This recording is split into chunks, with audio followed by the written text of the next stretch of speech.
sebulan setelah Sputnik 1, mereka kembali meluncurkan satelit bernama Sputnik 2 yang kala itu diawaki seekor anjing bernama Laika. Namun misi kedua Soviet itu gagal. Sputnik 2 meledak dan Laika tewas. Kematian anjing betina yang menjadi kelinci percobaan itu dikecam habis-habisan oleh pecinta binatang dan kebanyakan dari dunia barat. Awal Desember di tahun yang sama, Amerika Serikat mencoba meluncurkan satelit pertama buatan dalam negeri mereka yang bernama Vanguard. Sayangnya misi itu gagal. Kegagalannya disebabkan oleh sesaat sebelum meluncur, roket beserta satelitnya meledak di landasan peluncuran. Amerika Serikat pun kembali melakukan riset dan pengembangan satelit berikutnya setelah insiden memalukan itu. Tepatnya pada 31 Januari 1958, Amerika Serikat akhirnya bisa menandingi Soviet dengan meluncurkan satelit pertamanya, yaitu Explorer 1, dengan berat 13 kg. Perkembangan satelit di Indonesia diawali pada tahun 1976, ditandai dengan peluncuran satelit komunikasi Palapa A1 di Cape Kennedy, Amerika Serikat. Seiring perkembangan iptek, terjadi perluasan jaringan ke berbagai daerah. Dalam perkembangannya, satelit Indonesia seperti Telkom 3S dan Telkom 4 mampu menjangkau negara asing seperti Iran, Rusia, Australia, bahkan Selandia Baru. Selain digunakan untuk komunikasi, satelit Indonesia juga disewa oleh beberapa negara antara lain Australia, Brunei, Papua Nugini, Malaysia, Selandia Baru, dan Vietnam. Perkembangan satelit sendiri diikuti dengan perkembangan internet.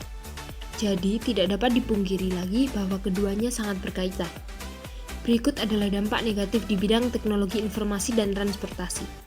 Yang pertama, manusia lebih dikuasai oleh teknologi. Yang kedua, konten pornografi, kekejaman, dan kesadisan yang banyak ditampilkan di internet.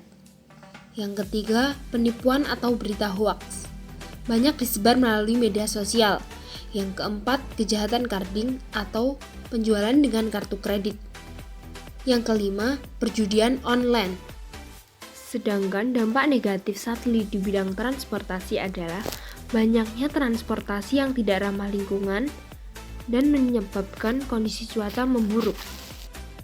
Dampak negatif satelit bagi bidang luar angkasa yaitu yang pertama, dapat mengganggu sistem tata surya jika satelit tersebut keluar dari orbitnya.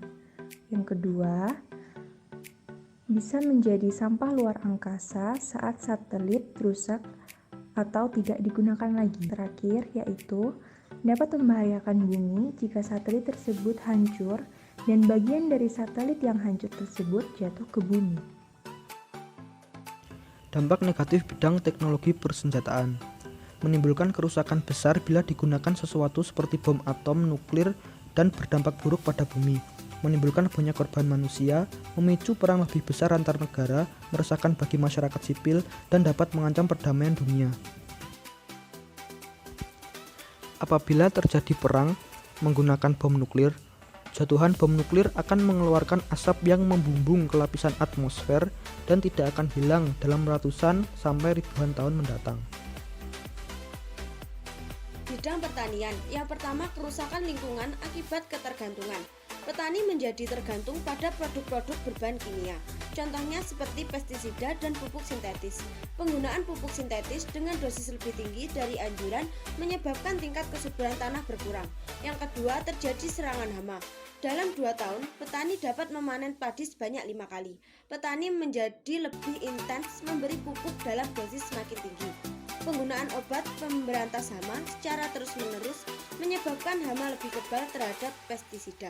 Yang ketiga, menurunnya kebutuhan tenaga kerja.